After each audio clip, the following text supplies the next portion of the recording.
Good evening, I'm Shane Jones, leading the news at 7. Strong indications that thousands of public servants will be getting some kind of a pay deal with government this Yuletide season. This optimism from General Secretary of the National Union of Public Workers, Roslyn Smith, who's told CBC she's positive of a major development when wages talks between the two parties resume. Those discussions are set to take place tomorrow morning at 9:30 between the NUPW and the Ministry of the Civil Service at the E. Humphrey Walcott Building on Culloden Road. And even before those talks are being held, the NUPW has summoned all shop stewards and members of the union to the Horatio Cook Auditorium at Dalkeith at 5 p.m. tomorrow to update them on the wages discussions. The NUPW's team is being led by Ms. Smith, while Alison Fort is leading the team for the Ministry of the Civil Service. The island's economic challenges are no secret, and now after months of discussions, the Barbados Strategic Recovery Plan 2018 could soon be revealed. This is according to President of the Congress of Trade Unions and Staff Associations of Barbados, Cedric Murrell. He says C2SAB has been speaking with technocrats in government, the Barbados private sector, and other unions to formalize the document, which could offer several solutions. We are at the point where once it is revealed, then it will be, as far as we're concerned, all hands on deck to be able to enact the particular objectives and actions to ensure that the country can recover or continue to recover to some extent and to grow. We know it is not going to be easy. We know that where we are is in a very difficult place. But we believe and believe strongly that in Barbados we have the will, we only have to determine the way. Mr. Murrell was speaking during the official opening of C2SAB's new office at the Garrison.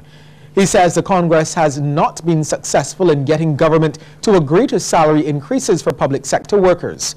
Noting that their last meeting on the issue was back in September, Mr. Murrell says they are not giving up.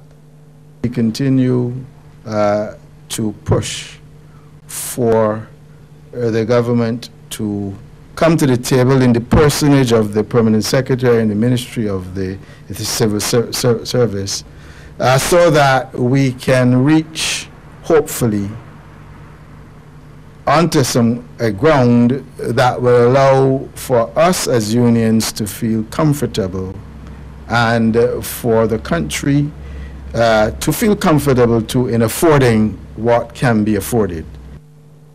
The Barbados Water Authority has started another phase of work to try and solve problems with the South Coast sewage system. The strategy, explained to members of the media today, is designed to ease the pressure off the South Coast by rerouting some sewage to Bridgetown. Lisa Broom tells us more.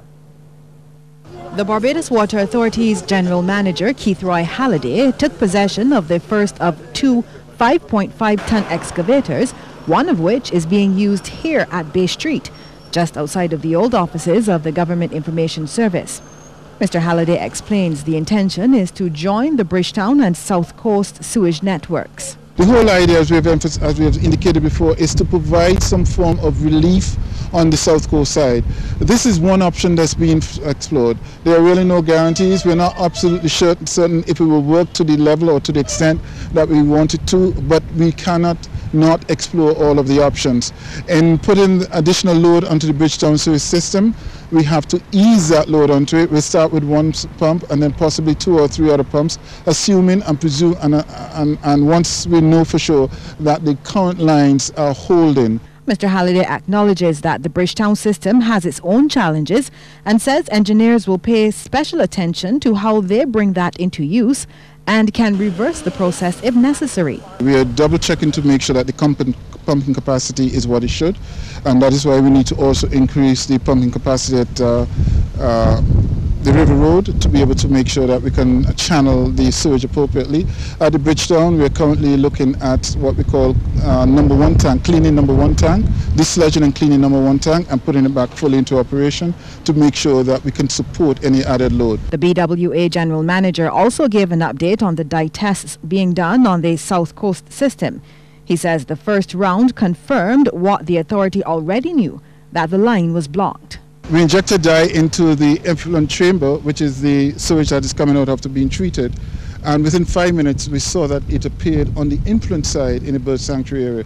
So the exact area that we identified that there seemed to have been a possible breach, we were able to confirm that through that simple test, that that is in fact the case. And this is a preparatory test for us setting up what will in fact be the bypass. So during the course of the day and yesterday, we've been doing some other dye tests to see whether or not that the problem has been extended beyond or extends beyond that particular locale. He says the next step is to get the bypass up and running so that engineers can access and clear the blockage. They will then have to fix the influent line before turning their attention to the effluent line. He preferred not to put timelines on the work, but gave the assurance that both businesses and residents will be kept up to date at every stage. Lisa Broom, CBC News. Thanks, Lisa. After copying 15 Barbados scholarships and 11 exhibitions this year, Queen's College students got their just desserts when the Husband St. James School had its speech day. First up, we'll take a look at some of the big winners. After all, it's their big day. Alana Apowit was rewarded for her outstanding work in a foreign language. Shannon Boxell was excellent with 8 grade 1s and a Barbados scholarship. This was a big one. The most outstanding male student and the Muriel Cozier Seeley Award for Academic Excellence went to Kamar Clark. Another big winner was Trey Hollingsworth. He got 8 grade 1s, a Barbados scholarship, outstanding work in Cape Foreign Language, Athlete of the Year, and the Leadership Quality Award. Another Barbados scholar with 8 grade 1s was Emma McIntyre. During his report, Principal Dr. David Brown congratulated the high achievers while also praising his teaching staff. He boasts that 100% of the established staff has received training. 7 staff members served the Caribbean examination, counseling various capacities. I encourage it. I believe the participation of our teachers in workshops and CXC marking exercises add value to their work and equip them with the skills and knowledge to function at a higher level and still deliver the quality education we strive to achieve. Featured speaker, educator Wendy Lowe Eastman highlighted the need for students to be capable of functioning in a global context. She urged teachers, parents, and students themselves to understand the importance of cultivating a global mindset. Students are not blank slates on which we can write or Pavlovian experiments that will produce a definitive response to a given stimulus, but persons with whom we must converse, persons with opinions, beliefs, and interests. Queen's College received the most scholarships and exhibitions for 2017. Okay, we'll take a short break here and come back with more news. Christmas means fruitcake, and Jordan says all you need for that special cake. Raisins just $3.75 per pound, £5, $17.50. Cherries $5.99 per pound, £5, $28. Pitted prunes $6.99 per pound, £5, $33. Dates $5.99 per pound, £5, $25. Tutti Frutti $7.50 per pound. Yellow mixed peel $3.99 per pound, and mixed fruit $7.75 per pound, or £5, $37.50. Shop today. Upgrade to Digicel's Quick Bundles. Save big on data. Get data and get unlimited WhatsApp messaging and Digicel talk. Pick a 1-day bundle, a 7-day bundle, or for the best value, a 30-day bundle. Save money every single day. Pick the bundle that's right for you. Go to My Digicel app or dial *246 to buy a Quick Pick bundle.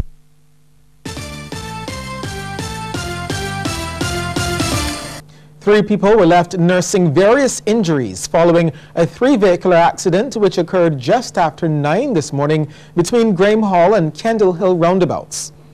The first car was driven by 65-year-old Michael Prescott of Dowles Hill, Christchurch, while the second car was driven by 63-year-old Agnes Ross of Coverley, Christchurch. The third vehicle, a motor van, was driven by 64-year-old Leroy Kinch of Breedyland, Silver Sands, Christchurch, who was accompanied by a 43-year-old female. Prescott complained of pain to his chest, neck, and shoulder and received a laceration to his heel. He was transported to the QEH by ambulance for medical attention. Ross complained for pain to both her wrists, while Kinch received a laceration to his finger. His female passenger did not complain for any injuries. Ross and Kinch opted to seek private medical attention. Barbadians are being encouraged not to use antibiotics irresponsibly. This from the Pan American Health Organization's representative for Barbados, Dr. Godfrey Zurab, while donating electronics worth approximately $8,000 to $10,000 to the Queen Elizabeth Hospital's Infection Control Department. Mrs. Zurab says Barbados is not known for poor use of antibiotics. However, the practice of coercing pharmacists to issue drugs without prescription is becoming an increasing practice throughout the region, one he believes could significantly affect efforts to stop the spread of infections, especially now that the flu season is upon us. The irresponsible use or the haphazard use of antibiotics can lead and will lead to antimicrobial resistance. And if we get the common microbes resistant to our daily used antibiotics, that will be very, very difficult for the hospital to manage infections and for simple infections to become more complex and more difficult to manage. Not only with regards to the outcome, so that people will not recover quickly, but also with regards to cost. The Barbados Drug Treatment Court continues to have tremendous success, with another group of participants graduating from its second installment. 12 participants were rewarded for their completion of the program last evening at the Supreme Court complex. During the feature address, Chief Justice Sir Marston Gibson underscored the horrors of addiction itself. He says understanding addiction highlights the mountain the graduates had to climb. I need you to understand quite literally the civil war that has gone on in the minds of our graduates. Because that's what it was, a civil war, them wrestling with this need for pleasure and yet having to face the reality that the substances that they were using were not substances which they were legally entitled to possess. A combination of drug users and alcohol abusers made up the participants of the program. Magistrate Graveney Bannister pointed out that the court started with 27 people and some failed to show, but he congratulated those that stayed the course. We started with 24 people in this cohort. Some 7 people have signed up for the cohort and failed to show up. We have started the process of serving them summonses, and it's in their interest to show up when they're called.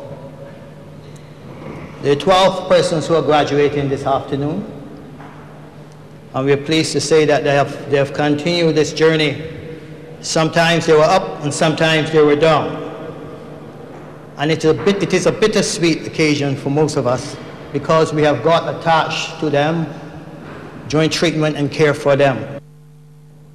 The Barbadian songstress and 2 others held in connection with $500,000 in cocaine will be spending Christmas in prison. That was a judgment handed down by Magistrate Wanda Blair when the trio once again appeared in the District E Magistrates Court. Last month, 38-year-old Betty Griffith Payne, her sister, 35-year-old Marie Griffith, and 34-year-old Guyanese national Kwanzaa Canterbury were charged with the unlawful possession of cocaine, possession with intent to supply, trafficking, and conspiracy to traffic the drug. The sisters face additional charges of handling the substance valued at $625,000. They will return to court on January 2nd, 2018. The decommissioned Glenderry prison could easily be converted to a multi-purpose entertainment center. That's according to Senator Professor Sir Henry Fraser.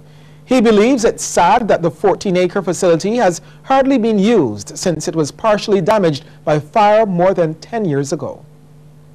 What needs to be done is to make the burnt section of the prison safe. It means walls to be capped, things that could fall prevented from falling, and people will be delighted to visit this ancient building and to see both the graffiti on the walls of the cells, the artistic efforts of some of the artists within their cells. Many cells are actually painted up. To see the gallows, because the gallows are the most wanted, the most interesting, the most attractive features of almost every prison and prison museum. Areas of the prison can be converted into theaters, restaurants, indoor theaters, outdoor theaters, facilities for children, shops, arcades, all kinds of things. Senator Fraser estimates that such an undertaking would cost a few $1 million, but he says government could avoid the expense by selling it by tender to the private sector. If this is done, then there is absolutely no cost to government, but profit to government. No cost to the people of Barbados, but profit through tourism. No cost to the visitor, but the enjoyment of Barbadians and visitors alike. It is, Madam President, a no-brainer, but we have been sitting on it for 4 years. And one of the advantages in terms of the rehabilitation process, which led to me raising the process of the rehabilitation of Glenderry Prison, is the fact that it will provide an outlet for the cabinet makers, for the artists, for the bakery, for the gardeners, the horticulturists, and other skills developed in the prison. Still to come, a look at some of the stories making headlines across the region. Can you crack the court's code? Spend $799 or more and you could win $15,000. Check Courts on Facebook and Instagram or your digital phone for your weekly Crack the Court's Code clue. Each week until December 22nd, you could get a chance to crack the same. But to crack the 3-digit code, you must know the clue. So listen out. Plus, the Courts Crack the Code crew may be on the road near you, where you can win cash and prizes on the spot. Courts, bringing value home. Hey there! Yes, you! Yes, Flow customers! You've topped up, signed up, paid your bill on time and in full. Now you can win over $250,000 in cash and prizes. It's time to play! Extra Party Flow! You can win smart TVs, cell phones, cash, and more weekly. Visit www.discoverflow.co or see price for details. Cable and wireless terms and conditions apply. First up in Jamaica, JMMB Group Limited was the